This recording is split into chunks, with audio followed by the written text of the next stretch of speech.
Film yang sangat sampai saya mungkin udah nonton 20 kali, tapi terus saya nggak bisa stop nangis ya nonton film ini. Ini film yang benar-benar kita angkat dari kisah nyata.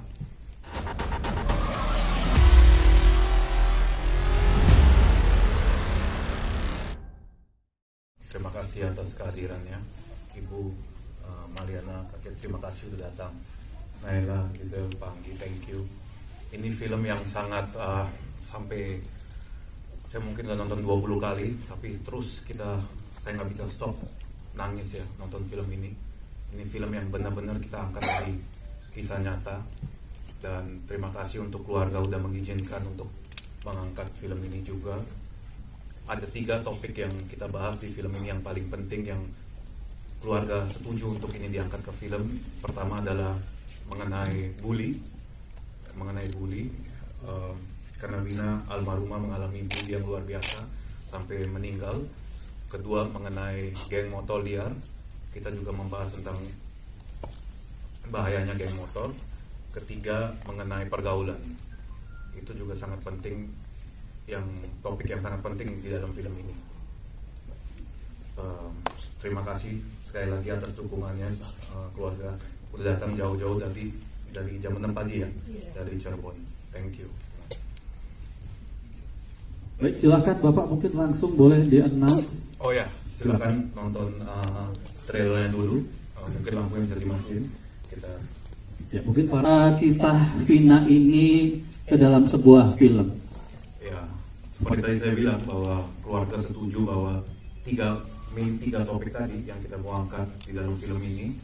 Yang satu mengenai bully, yang kedua mengenai geng motor liar, ketiga mengenai pergaulan dan keadilan. Masih ada tersangka yang belum juga sampai sekarang tertangkap ya Ibu. Ya, jadi semoga dari film ini kita bisa mendapatkan banyak pelajaran untuk penonton. Baik, kalau gitu selanjutnya apa sih Pak yang diharapkan sebenarnya dari film ini? Ada lagi mungkin Pak selain 3 hal tadi Pak? 3 hal itu mungkin yang menurut saya paling penting. Paling utama ya Pak. Dan keluarga juga setuju. Ketika saya bicara sama Ibu Mariana sebagai kakak almarhumah, beliau juga bilang bahwa dia nggak mau ada Wina lagi ke depannya. Wina lagi ke depannya. So itu yang membuat saya oke, ayo kita garap film ini.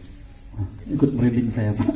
Dan kenapa film horor? Karena ada video kesurupan almarhumah yang itu menjadi sebuah bisa dibilang viral ya.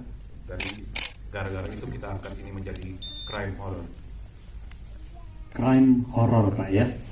Baik, kalau begitu selanjutnya kita akan beralih ya, kita akan berbincang-bincang dengan keluarga almarhumah Vina ya, yang akan diwakili ini juru bicaranya akan langsung dari kakaknya almarhumah Vina ya, Kak Marliana.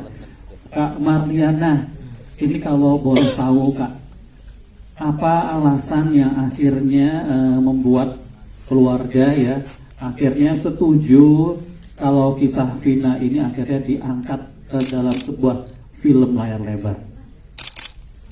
Sebelumnya terima kasih, saya kakak dari almarhum Vina. Saya setuju untuk dijadikan film sebelumnya hanya ingin lebih banyak doa untuk adik saya sendiri. Terus ya sama seperti Pak Deres, jangan ada Vina yang lain karena udah cukup adik saya aja. Kemudian kesannya kalau boleh tahu nih dari Kak Mariana, dari keluarga gitu, kesannya setelah akhirnya hari ini ya melihat langsung, belum filmnya ya karena filmnya belum launching tanggal 8 Mei ya, akhirnya bagaimana kesannya setelah melihat trailer atau cuplikan dari film Vina sebelum 7 hari ini? Kesannya ada kemiripan sih, dari cerita dan kemiripan cukup bagus juga ya, bagus. Baik, terima kasih Kak Marliana ya, dan semoga yang diharapkan tadi semoga tidak ada Vina lain ke depannya ya. Dan sebelumnya kita juga ingin menyapa ini untuk followers dan juga teman-teman yang sudah follow akun TikToknya di company ya, yang saat ini juga ikut menyaksikan. Mungkin boleh saya hai juga para creator ke arah kamera yang ada di atas ya. Terima kasih yang udah ikut menyaksikan dari live TikTok acara launching trailer film Vina Sebelum 7 Hari bersama dengan keluarga almarhumah Vina. Baik, selanjutnya kita berbincang-bincang ya selanjutnya dengan sutradara dari film Vina Sebelum 7 Hari, Anggi Umbara. Boleh tepuk tangannya dulu dong ya untuk Mas Anggi. Mas Anggi, ini kalau dilihatkan trailernya tadi ya, ada adegan-adegan yang ya cukup di situ ya maksudnya ya. Ini dan cukup mengiris hati sebenarnya. Apa kalau bisa dibilang ya, trailer yang baru saja kita saksikan ini sebenarnya apa sih yang ingin disampaikan dari film ini kalau dari segi pandangnya, sudut pandangnya Mas Anggi sebagai seorang sutradara? Assalamualaikum warahmatullahi wabarakatuh. Waalaikumsalam. Terima kasih ya buat sekali lagi buat Pak Diraj dari di company dan keluarga almarhumah Vina yang udah jauh-jauh datang dari Cirebon ke sini, pemain-pemain yang luar biasa dan teman-teman pers semua yang mau datang. Ya pertama, saya waktu lagi ditawarkan cerita ini, kita udah aware belum, oh ini ada kejadian orang itu tuh. Lalu saya baca-baca, oh my god, saya kejadian tragedi yang sangat mengenaskan gitu ya, dan sampai sekarang itu tadi kan justice-nya is not served properly gitu. Jadi masih ada tersangka yang belum tertangkap. Nah ini yang membuat saya apa ya, ya bisa dibilang kecewa sih sama hukum negara ini yang tumpul ke atas dengan terus tajamnya ke bawah gitu. Jadi yang saya merasa harusnya sih bisa ketangkap gitu, harusnya ya, maksudnya harusnya nggak seperti ini lah, harusnya keadilan dan hukum negara ini bisa ditegakkan lebih baik. Dan ini moralitas apa ya, anak-anak geng motor ya, preman-preman negara ini yang semakin nggak bisa di luar kendali lah gitu. Geng motor ini udah bukan kenakalan remaja lagi, ini udah kriminalitas gitu kan ya. Saya jadi apa ya, agitated tuh apa ya, kayak gelisah sendiri gitu kan. Karena saya sebenarnya harus dikerjakan ini, harus dibuat film ini. Film ini menjadi penting untuk dibuat karena dari prosesnya aja itu udah banyak terjadi hal-hal yang serupa gitu. Bahkan kemarin bulan lalu ya di Lampung juga kejadian anak 16 tahun diculik terus di abuse, sexual harass bareng-bareng sama maksudnya it keeps happening gitu di negara ini sih, di dunia dan negara ini gitu, terusnya gitu kan. Dan itu sangat menggelisahkan, apalagi saya punya anak perempuan gitu. Saya juga punya keluarga, relasi-relasi yang penyintas kekerasan seksual juga gitu. Jadi yang film ini menjadi penting dan saya ya itu tadi saya harus bikin ini film gitu kan. Jadi untuk mengangkat awareness dari para penonton sekalian semuanya secara umum, secara general, dan secara khususnya untuk para yang berwenang nih, yang berwajib, yang harusnya bertugaskan untuk menjaga ini semua akan tidak terjadi gitu. Itu sih awarenessnya. Tadi pertanyaannya apa ya? Udah dijawab ya? Udah dijawab. Terus kalau boleh sedikit cerita nih Mas Anggi nih, pengalaman atau mungkin ada kejadian-kejadian menarikkah selama proses pembuatan film ini, baik dari pre-pro, dari produksinya sendiri sampai pasca produksinya? Ya baik. Mungkin ini film yang banyak banget kejadian yang paling banyak ya, terjadi hal-hal yang di luar dugaan, yang di luar Nurul, di luar Vika gitu ya. Di luar Nurul lagi kata-kata yang lagi in banget ya kayaknya. Iya. Dari hari pertama kita sampai di Cirebon aja gitu kan, ya saya udah mimpi macam-macam gitu kan, dan satu hotel tuh kru juga udah mimpi macam-macam gitu kan. Jadi yang pengalaman yang secara sosialnya dan secara spiritualnya itu sangat beda dari yang sebelumnya lah gitu. Jadi ya sampai maksudnya bisa dibilang juga kita mungkin karena kita mendalami terlalu dalam gitu ya cerita ini semuanya, karakter almarhumah Vina, dan kita belum dengar faktilas dari kejadian-kejadiannya, tempat-tempatnya, semuanya gitu. Kita kayak benar-benar kenal dengan almarhumah dan benar-benar tingkat kepedulian itu udah meresap banget kejadian. Kita merasakan, bahkan dari pemain sendiri gitu kan, kadang merasakan kok kayak ada hadirannya almarhumah pada saat di lokasi syuting gitu kan. Sampai ada yang viral itu pas kita di lokasi syuting, yang jalanan macet banget itu, terus ada yang bilang bahwa oh dia ada di situ tuh gitu kan, kayak gitu aja gitu kan. Dan itu bukan 1-2 orang yang ngalamin gitu, jadi hampir banyak lah dari jajaran kru dan pemain yang merasakan pengalaman spiritual yang berbeda di film ini gitu. Untuk detailnya nanti mungkin boleh langsung ditanya di sesi one on one-nya ya. Baik, selanjutnya ini kita akan berbincang-bincang juga dengan 2 pemeran utama dari film Vina Sebelum 7 Hari ya. Ada Naila Purnama dan Giselma Firmansyah ya. Mungkin boleh diceritakan. Aku Naila Purnama dan aku berperan sebagai Vina di film Vina Sebelum 7 Hari. Kesan dan pesan selama syuting menurut aku ini salah satu project yang spesial banget buat aku,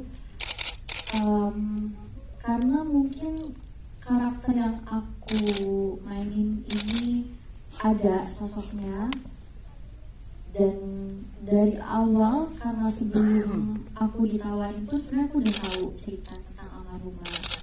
Jadi mamaku pun juga sempat kayak ceritain tentang ini ada kejadian di Cirebon, jadi pelajaran buat aku juga. Terus makanya aku nggak nyangka bisa dapat kesempatan buat peranin Vina. Selama syuting aku ngerasa aman. Aku nggak tahu kenapa aku ngerasa ternyata nggak semenakutkan yang aku kira, karena awalnya aku sempat banyak keraguan gimana nanti caranya, pastikan banyak ekspektasi dan lain-lain juga.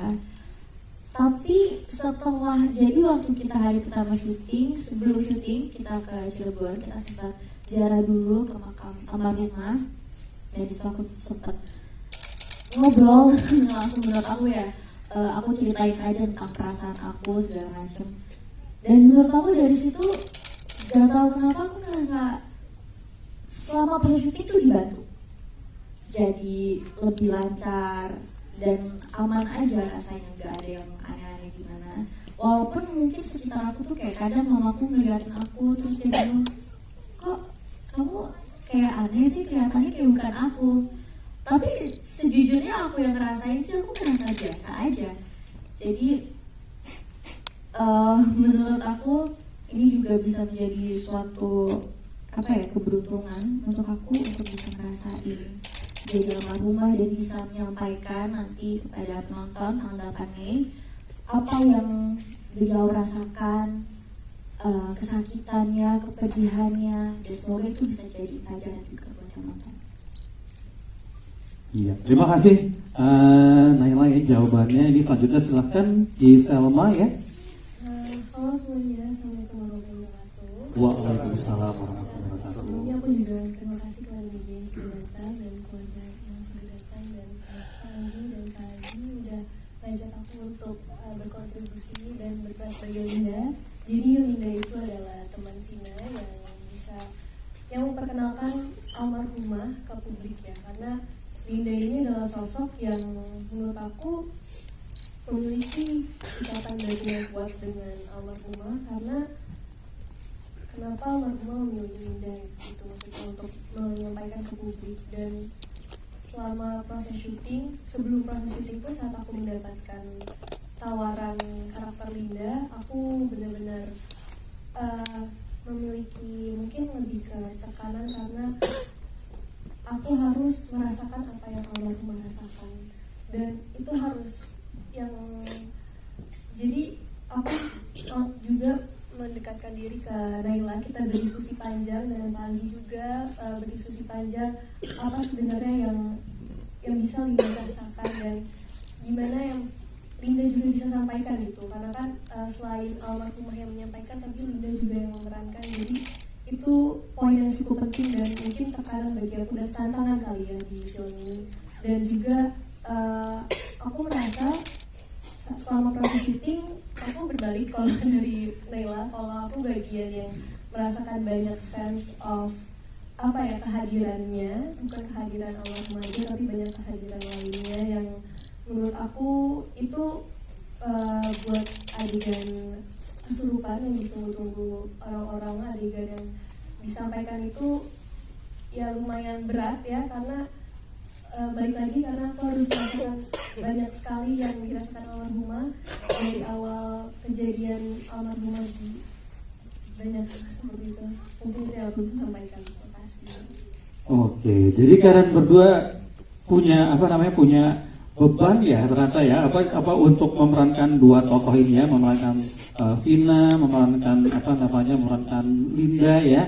Dan kalau boleh tahu ini sebelumnya kalian udah sebelum ada di proyek ini kalian berdua Naila sama Gisema udah saling mengenalkah sebelumnya atau emang baru pertama kali kerja bareng di sini atau mungkin sebelumnya kenal di luar aja gitu cuma kenal oh itu Naila oh itu si Salma kayak gimana sih, boleh cerita nggak?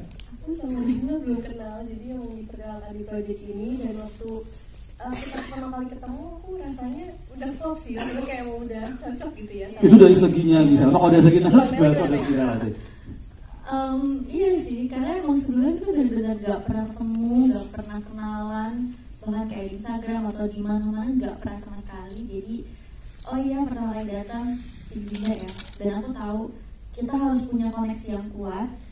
Jadi ya gimana caranya walaupun gak lagi ada jadwal, kita bisa tetap hangout, main segala macam biar bisa bonding dan bangun chemistry-nya ya. Iya betul. Luar biasa kalian berdua. Boleh dong tepuk tangannya ya untuk Gisema dan untuk Naila ya. Baik, kalau gitu selanjutnya ini kita akan segera langsung aja ya membuka sesi tanya jawab dengan teman-teman media. Oke, terima kasih. Tadi namanya siapa? Oke, sama saya juga dari Cirebon kebetulan. Saya namanya almarhum Danung Bara. Itu saudara pertama dari Cirebon actually gitu. Habis itu baru dia datang ke sini diikuti baru saudara Cirebon lainnya kayak Muhammad Firmansyah, Arifin Senur, Ariza, semuanya itu fase gelombang kedua setelah saya. Ya makanya waktu lagi Pak Dinas menawarkan untuk membuat ini menjadi film, itu langsung relate ke saya karena wah saya orang Cirebon nih, jadi emang lokal ada lokal emosional lokal iya ada lokal engagementnya lah, ada kedekatan lokal lah gitu kan, kedekatan value-nya kepada saya itu. Ini harus emang it's meant to be gitu kayak emang saya harus bikin ini gitu kan. Terus itu sebenarnya ini diawali dari awal tahun lalu ya gitu ya. Di awal kita ketemu dari awal tahun lalu dan udah jadi wacana gitu kan.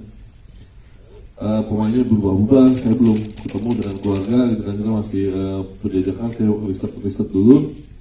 Kita waktu itu udah ada skenario dari Pak Dirmawan Hatta, pas lagi saya riset segala macam karena emang kita butuh koneksi langsung antara saudara dan penulis. Akhirnya kita memutuskan ditulis ulang oleh Boti Ubara. Jadi kakak saya akhirnya saya libatkan dia sebagai rewriting dari yang udah ada itu di-rewrite lagi. Terus untuk lebih supaya afdol lagi research kita, saya minta ke Badres kita harus ketemu keluarganya gitu. Akhirnya pertengahan tahun lalu kalau saya masih awal gitu. Maka akhirnya kita ke Cirebon bertemu dengan keluarga. Kita ngobrol panjang dengan semuanya dengan ayah dari almarhumah, dengan Mbak Mariana, dengan ibunya, dengan abah gitu kan. Terakhir baru ketemu sama nenek yang dulu emang lagi kurang sehat ya, jadi nggak ada ngobrol panjang gitu. Tapi dari situ kita udah ada fotografik memorinya nih gitu, saya dan penulis gitu. Oh ini karakter seperti ini, semuanya udah kita fotografik lah gitu kan. Sekarang emang kita foto beneran juga gitu.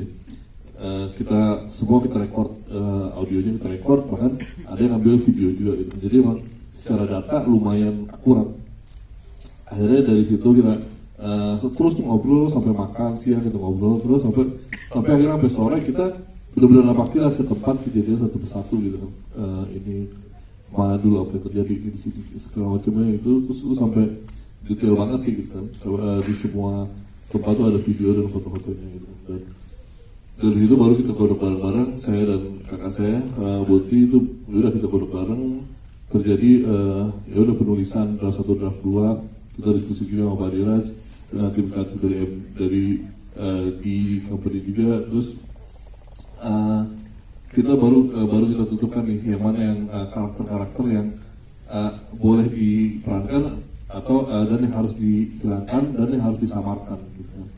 Jadi memang kita disclaimer juga, jadi nggak semua karakter ada di dalam sini karena ada yang emang sengaja kita samarkan, ada yang nggak boleh ada institusi yang juga kita samarkan nama-namanya berapa untuk menjaga aja supaya supaya film menjadi ya selain menjadi film based on true story, tapi juga nggak mengganggu semua yang nggak mau kita ganggu gitu. Kita menghargai, kita menghormati mereka, para korban yang lainnya dan yang nggak mau disebutkan di sini, dan juga tetap menjaga film ini agar bisa mendapatkan entertainment value-nya.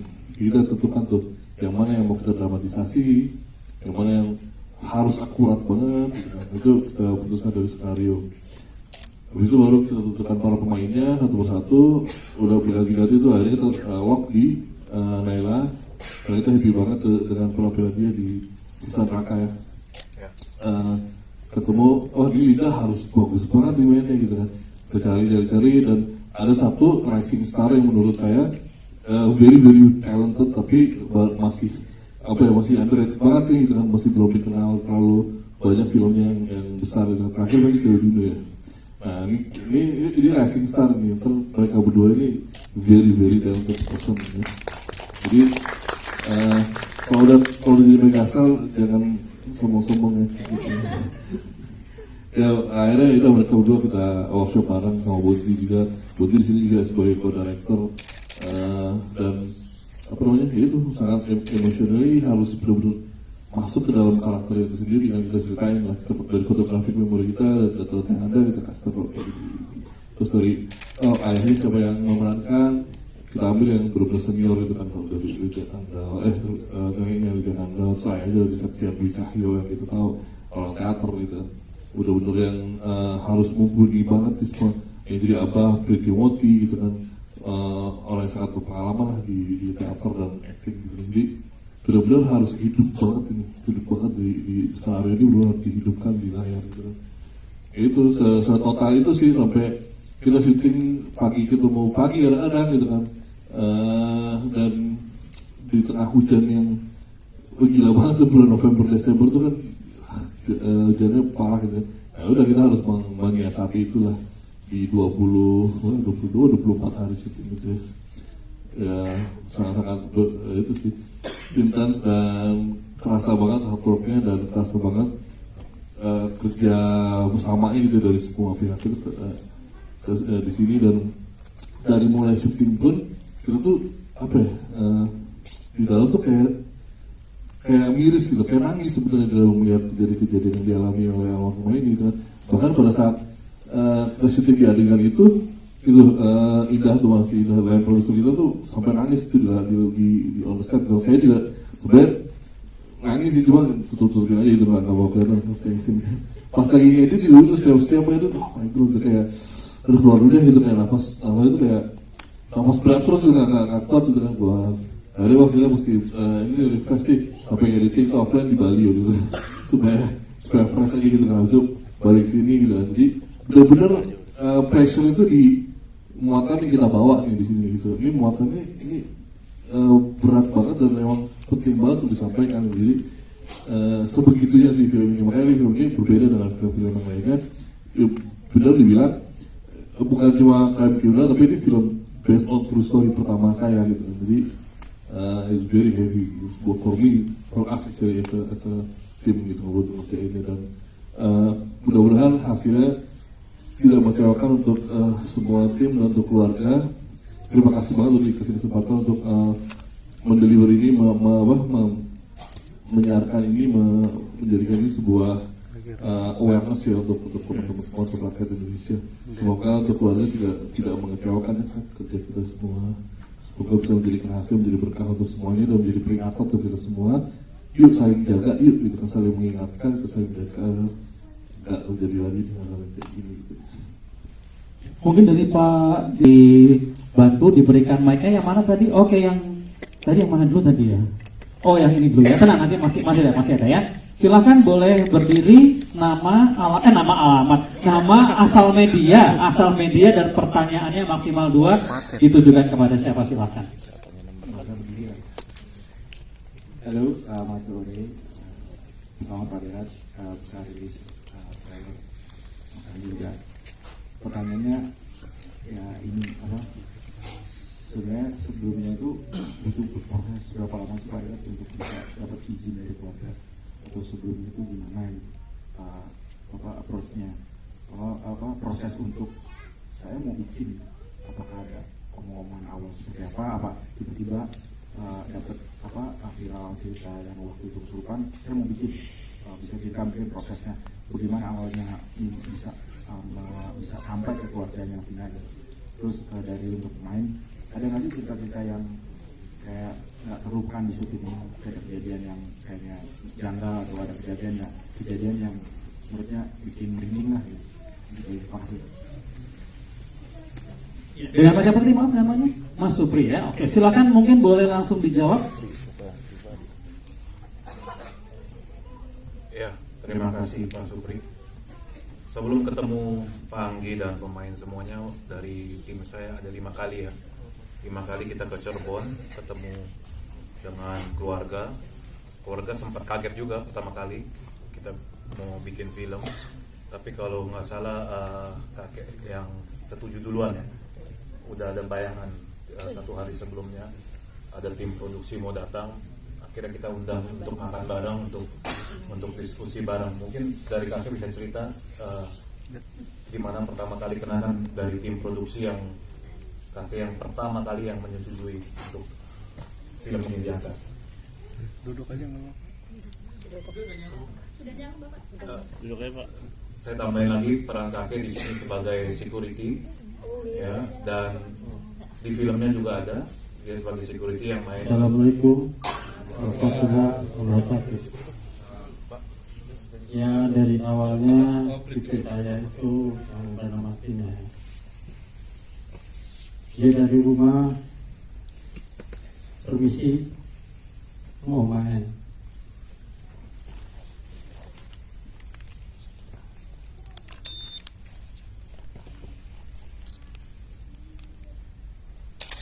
Kita sebagai orang tua, sebagai kakek, kami persilakan, cuma saya pesan kamu hati-hati. Tapi kejadiannya yang memang berkata lain.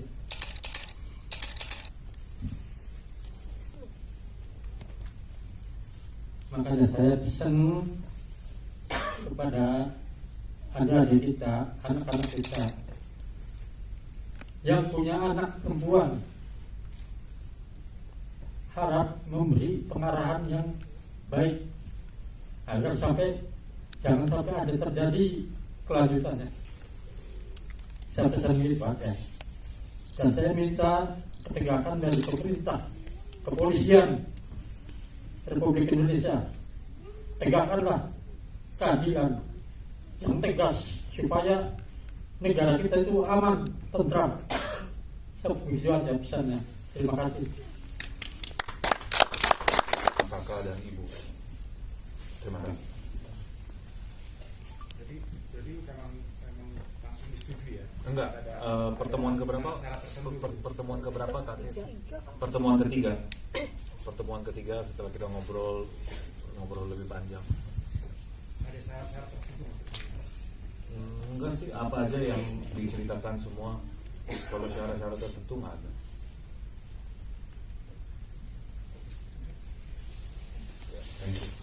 Di masyarakat yang berhubungan dengan masyarakat Cirebon, kita menggunakan bahasa asli Cirebon, ya Pak. Di rumah yang sama di jalanan ya, yang di rumah tuh. Yang berhubungan dengan masyarakat Cirebon itu menggunakan bahasa Cirebon di dalam adegan ya. Terima kasih. Ya pastinya aku merasakan kehadirannya ya pastinya, dan aku juga mau terima kasih atas pertanyaannya. Aku merasakan kehadiran almarhumah paling ada itu waktu adegan kesurupannya, karena di situ aku memakai sopan putih, aku nggak bisa melihat apa-apa selain aku hanya bisa merasakan. Jadi aku nggak ngerasain aku nggak merasakan bayangan, tapi aku nggak tahu kenapa, tapi di adegan itu sangat berat bagi aku seharian full. Dan kejadiannya itu yang menurut aku aneh, aku mengalami gimana ya, di mana aku menonton adegan itu. Jadi apa yang aku ucapkan di adegan itu juga sebenarnya apa yang aku lihat di bayangan waktu aku melakukan adegan itu super aneh sebenarnya. Bukan aneh sih, lebih ke merinding. Dan waktu selesai adegan itu pun juga ada cast yang bilang kayak yang sadar aku, maksudnya aku nggak seperti aku diambang apa ya, di bawah alam sadar aku. Buat dibilangin itu kesulitan beneran sih enggak, tapi lebih ke aku terlalu itu mungkin aku ngerasain adanya almarhumah dan kejadian-kejadiannya kan dibuka kali ya. Kalau aku sih ngerasainnya karena kayak seperti diganggu, tapi menurut aku itu bukan diganggu, lebih ini berkenalan aja sih menurut aku. Itu paling untuk jadi diri gimana? Kalau buat aku sendiri, sebenarnya aku adalah tipikal orang yang sama sekali gak sensitif akan hal yang kayak gitu. Aku gak bisa ngerasain, gak bisa melihat, aku gak bisa, pokoknya aku benar-benar lurus gitu, sama sekali gak sensitif. Cuman emang dari awal proses syuting aku suka ngomong aja dalam hati kayak aku membuka diri aku, kalau misalnya mau membantu boleh gitu. Jadi menurut aku untuk gangguan sama syuting sih nggak ada ya, karena walaupun mungkin aku bisa ngerasain ada kehadiran almarhumah, tapi buat aku itu sama sekali nggak mengganggu. Cuma ada pastinya yang adegan yang cukup aku ngerasa aneh itu waktu adegan waktu kejadiannya, waktu almarhumah disiksa dan segala macam. Apalagi juga kita waktu itu syutingnya di lokasi kejadian, itu aku tiba-tiba ngerasa aku nggak mikir buat gimana caranya sedih, gimana caranya ini nangis, gimana caranya buat ini biar kelihatannya aku harus nangis banget nih. Tapi waktu pas lagi take, tiba-tiba ngalir aja semua teriak, air mata itu kayak keluar aja. Bahkan ada di salah satu adegan yang sebelum action aku tiba-tiba udah nangis duluan karena berat dan sakit aja gitu rasanya, ikutan sesek, ikutan sedih banget. Jadi ada di beberapa adegan yang cukup sensitif aku lumayan dijagain karena kadang aku sempat tiba-tiba ngelamun, bengong gitu, dan itu cukup bahaya kalau dibiarin. Jadi itu pengalaman yang wow buat aku, apalagi untuk aku yang sama sekali gak pernah ngerasain hal kayak gitu. Aku jadi ngerasa aku sama almarhumah ini emang aku ngerasa kita punya ikatan, kita ada koneksi yang aku nggak minta, dan ya udah aku cuma izin, waktu itu aku izin dan tolong dibantu, dan aku ngerasa almarhumah sangat membantu sama saya. Hari kelima syuting di Cirebon, di jalan raya kita kan menutup setengah jalan ya, sebagian jalan. Tiba-tiba kita didatangi sama kita bilangnya oknum lah ya, maksudnya beberapa orang yang mengaku polisi dan menghentikan syuting. Mereka minta skenario mana gitu, itu mau lihat mana izin mana skenario ini di menghentikan. Saya langsung telepon Pak Diraj dari Cirebon, Pak, how do we handle this gitu, gimana gitu ya. Ini kalau misalnya saya takut kenapa-kenapa nih, misalnya itu dari pihak yang bukan polisi atau gimana sih, nggak tahu kan. Terus akhirnya kita sepakat ya udah langsung harddisk yang udah kita syuting 5 hari itu langsung dibawa lewat belakang kita ke Jakarta. Jadi hari yang udah kita syuting selama 5 hari itu langsung dibawa ke Jakarta. Semua selamat, kita handle si orang-orang ini gitu. Hari itu rahasia kita kan, rahasia perusahaan dong, rahasia tim, kita nggak boleh skenario dikasih ke siapa yang nggak terlibat ini gitu, dan nggak ada yang berhak untuk memaksakan itu gitu. Akhirnya lagi kita handle itu, kita mencoba cari beberapa koneksi yang dekat dengan kepolisian sana, kita telepon beberapa orang dari Kapolresnya yang kita kenal. Begitu kita berhasil telepon dia, ditanya siapa ini, begitu kita tanya mereka, lama kemudian tetapi kita cari lagi orangnya udah nggak ada. Jadi ini ada pihak-pihak yang nggak suka mungkin kita bikin film ini gitu. Jadi ya kita emang dari day one kita udah aware sih, dari mulai kita syuting alun-alun aja itu kita hampir nggak bisa syuting karena tuh berisik sekali tuh dikelilingi sama suara motor gitu kan, kita kita harus tunggu mereka gitu kan, nggak tahu nih kayak metro atau bukan, tapi yang mengelilingi lokasi syuting kita gitu kan. Ini kayak gitu ya, bukan spiritual, non spiritual juga pengalaman yang kayak gitu juga ada sering terjadi di film ini, makanya film ini spesial banget sih. Oke. Di mana Vina dipukul helmnya, itu kita menggunakan lokasi asli. Jadi saya bisa bilang sekitar 80% semuanya lokasinya asli yang di Cirebon. Tentunya kalau ada yang berkaitan dengan institusi, kita ganti namanya. Gitu. Tapi untuk intinya kan jembatannya, jembatan layang itu lokasi asli. Kita blok semua yang tadi Pak Anggi cerita. Kita hidup di negara yang Bhinneka Tunggal Ika banget. Jadi bukan cuma film ini, tapi saya hampir banyak lah film-film yang emang ada pro dan kontranya pasti. Ada yang suka, ada yang enggak, ada yang mempunyai ideologi yang berbeda, mempunyai prinsip yang berbeda. Kita hargai itu, dan semoga mereka menghargai kita juga yang punya prinsip yang berbeda dengan mereka, punya pemikiran, punya perasaan, punya sensibilitas atau moralitas yang berbeda juga dengan kita gitu. Jadi sangat menghargai, saling menghargai sih kalau saya menghargai yang kontra, saya menghargai yang pro. Tapi kalau kita berangkat dengan niat baik gitu kan, tanpa maksudnya tujuan kita baik, saya percaya bahwa ya mudah-mudahan ujungnya juga diberi keberkahan dan kebaikan dari yang kuasa, dan mudah-mudahan dari rakyat semua yang mendukung ini dan bisa memberikan outcome yang baik juga dari film ini sih gitu. Jadi kalau yang kontra ya udah kita hargai, tapi mudah-mudahan kalian juga bisa menghargai kita sih.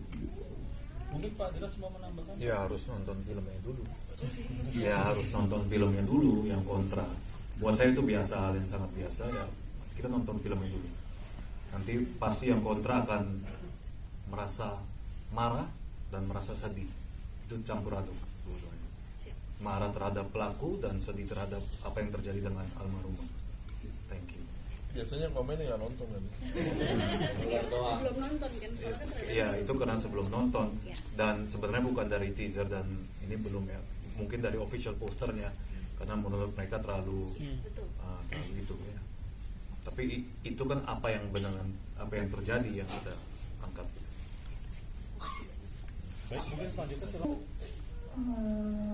Untuk yang tiga itu ya, saya minta sih secepatnya, karena udah beberapa tahun juga belum ada titik terangnya untuk keluarga kami ya.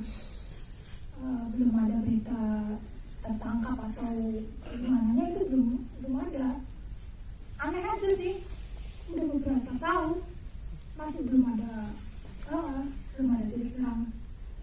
Mungkin ada pesan untuk pelaku yang mungkin didengar. Pesannya untuk pelakunya yang tiga. Tolonglah menyerahkan diri. Saya pengen mereka merasakan apa yang adik saya rasakan ya. Dia-dianya ya intinya kekerasan itulah. Saya pengen mereka merasakan sedikitnya, mereka merasakan apa yang adik saya rasakan waktu itu. Terima kasih. Ya,